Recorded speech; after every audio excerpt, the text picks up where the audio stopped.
While staying in Taos, we stopped at La Hacienda de los Martinez Museum. Found this on TripAdvisor, and it was pretty great. We thoroughly enjoyed our visit. The rooms were pretty well done. Walking through the different halls were fun, and the small sizes of the doors. It was a fun little visit with our family. I was just looking at that. Steps. Heads and steps. I don't do that. Thank you. No, thank you. Here's my Oh, you guys don't have to wash her. Well, Kaylin's actually about tall enough to where she has to. Go on, honey. Watch her head. Oh, never mind. You don't have to watch her head. Has to what? Has to what? I thought she'd have to watch her head A walking ladder? through. A ladder? Yeah. So this is cool. Their little courtyard. Which way do we go?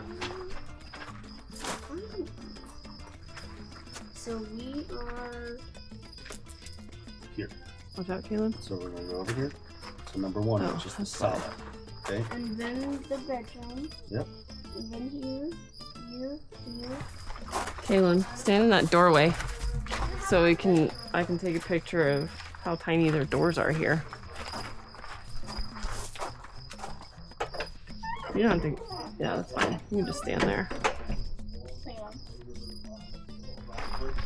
on. Bonded with a similar mud mortar. After the wall ceilings and roofs were completed, the exterior bricks were coated with several layers of gray mud and straw plaster. Every few years, the walls needed to be replastered, and through time, a browner soil mixture from a different source was applied, resulting in the colors still used today. This nearly 200-year-old section of exposed wall beautifully demonstrates not only the durability of this remarkable material when properly cared for, but attests to the continued importance and appropriateness of adobe in the aesthetic and architecture of people in northern New Mexico. These bricks were made in around 1804. Wow. What year is it now? 2024. 2024. So 2024. you could say 2024, but you can't say 2024. All right, so if we have 18, 19, 20, So that's 220 years that these bricks have been here supporting the structure. It's pretty impressive, That right? is impressive. All right. I'm gonna read number one when we're in here. Obviously. Now this is what I expected the Room to feel like? Yes. Yeah, like, guys, there's no AC in here. There's no nothing, and it feels pretty good, right? But our place, but there's no windows, so that makes a difference too.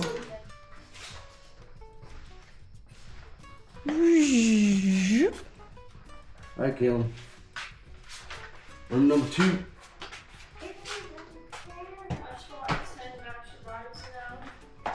Sweet.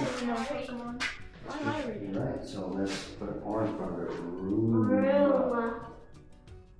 Fancy room was Special. The Martinezes would have had the resources to provide a chapel. No, four. That's a sanctuary. The large adobe bins in this room were used to store the grains. Grain produced by the local farmers were used to barter for manufactured goods Severino had brought up from Mexico, or after 1821, acquired from the merchants of the Santa Fe trade. This is so good. Wheat and barley, introduced in New Mexico by the Spanish, grew very well in the high, cool Taos Valley. Taos was such an ideal location for growing Do you wheat want anything else, that one? during You several ready? All right, let me see. Do a little twirl. Oh, I love it. Most early trading was here.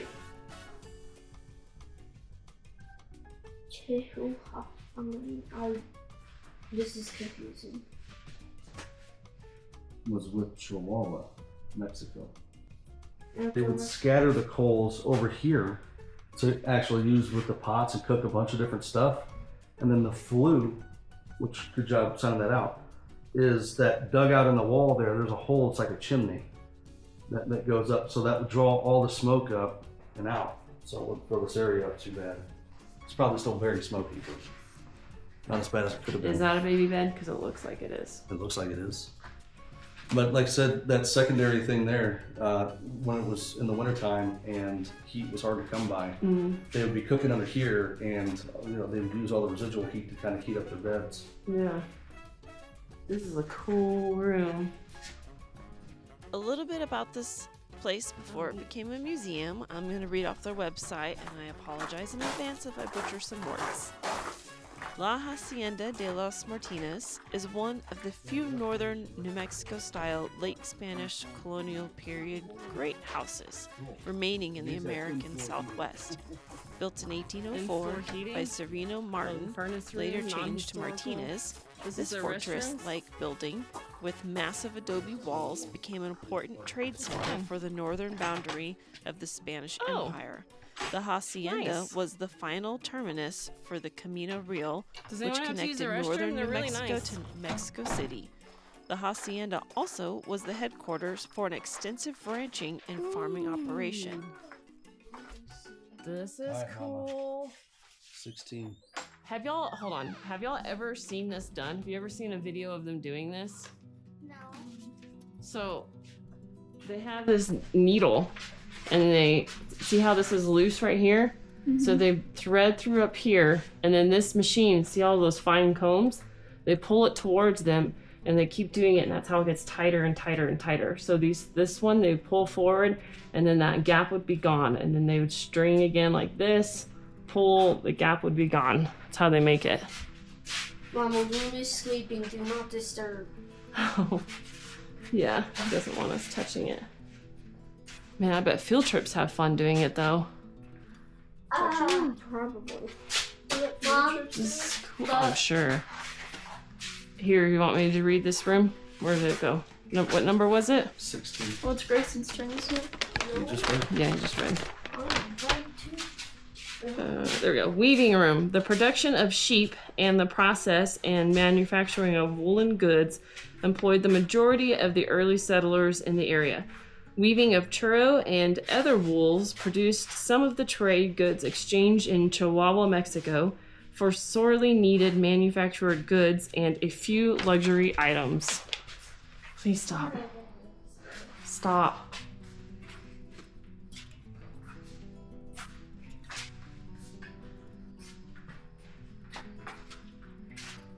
So that person is dead? Well, it's all wood carvings and such. This was carved? Yeah, well, not. Well, yeah, that's wood too. So all this was carved? And hands? Carved by hand. Very interesting. Look at that one. Giving me Tinkertown vibes. Damn, this is a bit creepy for even Tinkertown.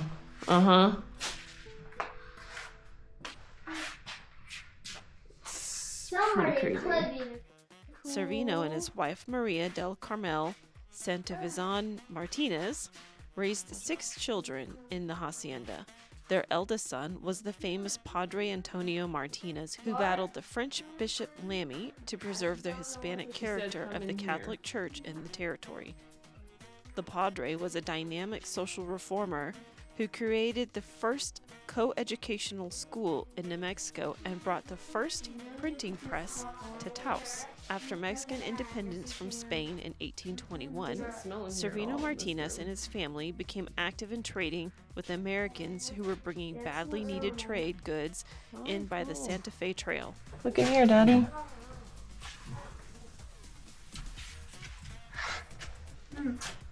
This is hard work, is what this is. Yes, All right, who wants to read The Blacksmith? Let's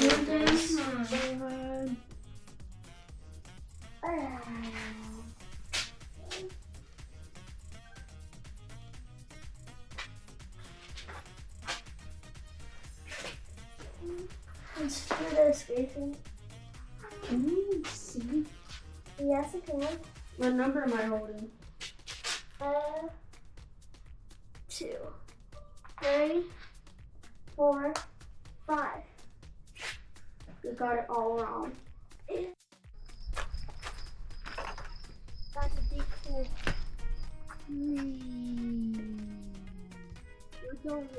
Heck no.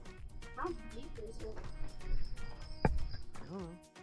Today, the Hacienda's 21 rooms surrounding 2 courtyards provide the visitor with a rare glimpse to the rugged frontier life and times of the early 1800s. The Hacienda is on the National Register of Historic Places by the United States Department of the Interior. We enjoyed this museum walking through the tiny doors and the halls and the different settings in each room. It was definitely not what you would consider a normal museum, which made it even more fun. If things like this interest you, then check out the Taos Pueblo video. Visiting Taos Pueblo was on a bucket list of mine, so I absolutely loved being there. If you liked this video, hit the like button and subscribe to our channel because really, why not?